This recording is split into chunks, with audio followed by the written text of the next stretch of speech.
তুই যেহেতু আমার ছাড়িয়ে যাবি তাহলে আমার জীবনে আসিয়ে গেলে রে।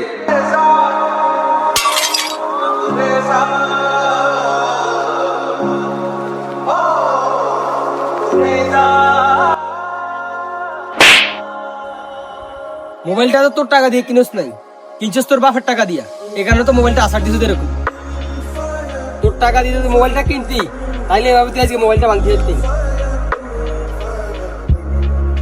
এত টাকার মোবাইলটা তুই এভাবে নষ্ট করলি। আরে টাকা কি জিনিস সেটা তুই বুঝলি না। যেটাই আর মারো বুঝলো কেমনে, যে তো বাপের ডলে খায়। আরে বেটা পৃথিবীতে নারীর জন্য পুরুষ মানুষ আসে নাই, নারী আসতে পুরুষ মানুষের জন্য। সামান্য একটা মাইয়ার লাই তুই মোবাইলটা ভাঙিয়ে লাইছিস। যে বাপ মা তোরা এত কষ্ট করে বড় করছে, হে বাপ মার লাই তুই জীবনে কিচ্ছু। হে মাইয়া যে তোরা ছাড়ি গেছে না, হে মাইয়া দেখবি তুই ধরে আরেকজন লোক সংসার করে, মনেও রাখবে না তোর। আব্বাই আমার কত কষ্টের টাকা দিয়ে মোবাইলটা কিনে দিছে। ভাই মোবাইলটা ঠিক করা যায় কেন? ঠিক করা যায় না, আমি তোর ঠিক করে দিই যদি তুই মাইয়ার পেছনে ছাড়াস। শুন রাকিব, ভুল মানুষের ভালোবাসা নিজের জান মালের ক্ষতি করিস না।